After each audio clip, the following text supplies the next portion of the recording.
Xitoy tajovuzchilari Uyg'urlarning jasadlarini kuydirishga tayyorlik qilmoqda. Erkin Asiya radiosuning bergan xabarida Xitoy tajovuzchilarining Sharq Turkistonning har qaysi joylarida jasad kuydirish o'rinlarini kengaytib qurayotganligi haqidagi uchurlar Uyg'urlar orasida belgilik andish qo'zg'ayotgan paytda chorshanba kuni Urumchi uchur to'rida 29 may Urumchining Sayvoq rayonidagi qabristonlik va jasad kuydirish o'rinlari joylashgan o'ringa 50 nafar qo'g'duvchi xodim qabul qilish e'loni chopilganligi bayqaldi. E'londa 8 ming yuan yuqori maosh bilan bu ish o'rniga qabul qilgan qo'g'dash xodimlarga bu joyning alohida muhiti sababli odatdagidan sog'lom va qo'rqmas bo'lish sharti qo'yilganligi eskartilgan. Xitoy tajovuzchilarining Urumchidagi bir jasad kuydirish o'rniga 50 nafar kuch quvvatli qo'g'duvchi qabul qilishi ba'zilarda har xil farazlarni qo'zg'agan bo'lib, buni Xitoyning maxfiy tutib kelayotgan yig'ilish lagerlari va turmalar bilan bog'lab tahlil qilgan gumonliq qarashlarmi o'tirg'i chiqmoqda. Nima uchun bir jasad ko'ydirish o'rniga qo'rqmas va odatdagidan sog'lom munchalar ko'p qo'g'dug'ichi kerak bo'lib qoldi?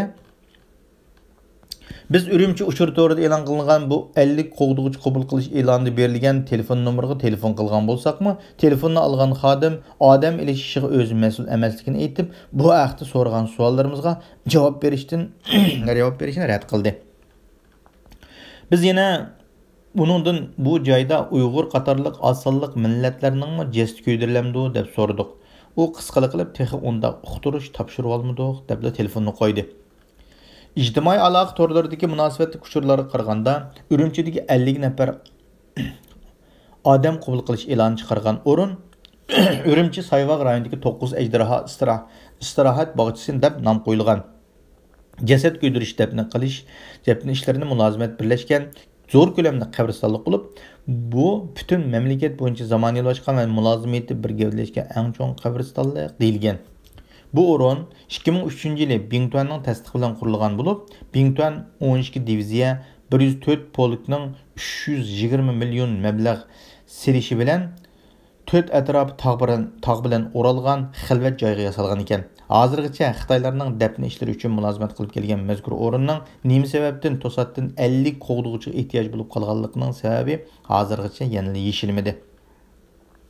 Uyg'urlar islomlikni e'tiqod qiladigan, dafn ishlarini butunlay islomiy yo'sinda ilib berishga ahamiyat berilgan, meyitga alohida hurmat qiladigan bir millat. Uyg'urlar jasadning oxiratlik ishlarini uylari va masjidlarda tayyorlab, namozini tushirgandan keyin tuproqqa dafn qiladi. Oilada yoki boshqa o'rinda nazarchiroq Qur'on tilovat qiladi. Dafn murosimi o'tkazmaydi.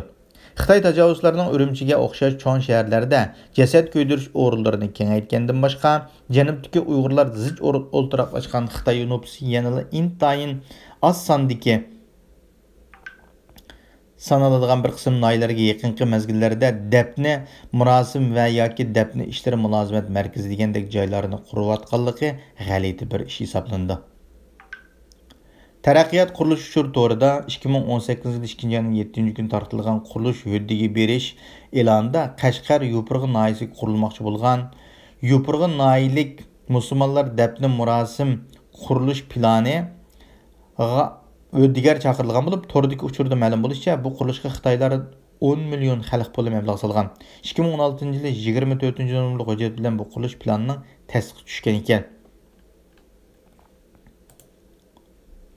Undaqda Xitoy tajovuzchilari barliq joylarda masjidlarni chekib yo'qotayotgan bir mezgilda Yopurg'ida bunchalar mablag' ajratib musulmonlarga dafn murosim o'rni qurishning maqsadi nima?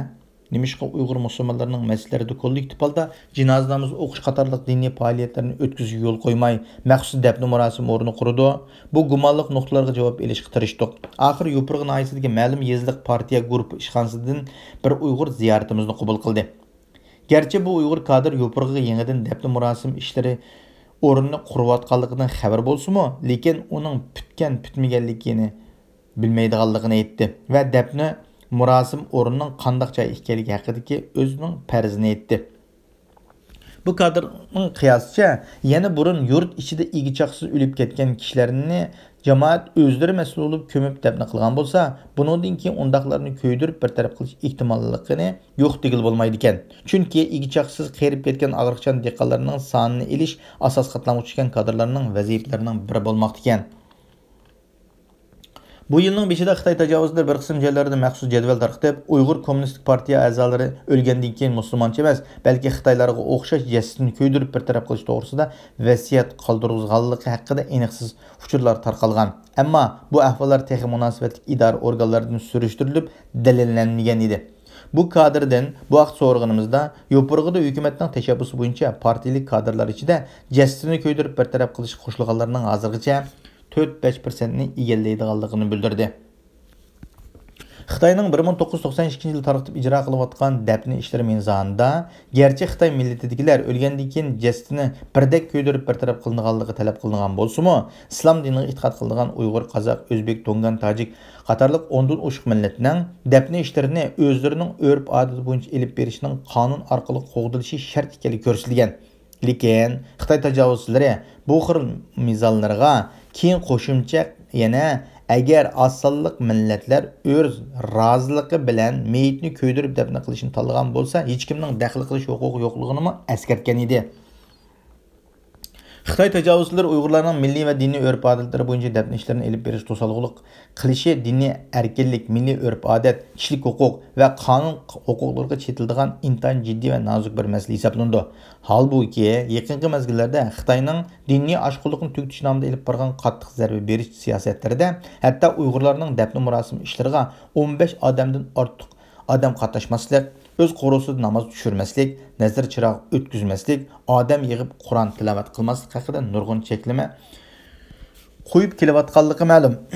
Ba'zi joylarda qo'llanilgan vositalar Uyg'urlarning ming yillardan beri shakllanib, davomlashib kelgan diniy va milliy urf-odatlarga to'sqinlik va buzg'unchilik yaratib, Uyg'urlarning milliy va diniy haq-huquqini dafsanda qilish darajasiga yetmoqda. Xitoy tajovuzlarining Uyg'urlarning jasadini ko'ydirishga maqsadi Uyg'urlarga elib berayotgan biokimiyalik tajriba qilinayotganlarning keyingi aniqlashlarda jasadini tekshirib bilib qilishning oldini olishning tadbiri bo'lsa, jasadni ko'ydirib etgandan keyin uni aniqlashga amalsiz qoldigan bo'lg'achqa, Xitoy tajovuzchilari jasad ko'ydirish o'rinlarini jiddiy turda ko'paytirib mablag' solayotganligi ilgari surilmoqda. Xitoylarning lagerlarga sebepsiz qamab olgan millionlarcha Uyg'urlarni qachon qo'yib berdiganligi yoki qanday bir taraf qilinganligi aniq bo'lmagan bir vaziyatda, yana uning joylarda jasad ko'ydirish o'rinlarini kengaytirib qurishga jiddiy tutish qilayotganligi chet ellardagi Uyg'ur jamoat orasida vahim paydo qilmoqda.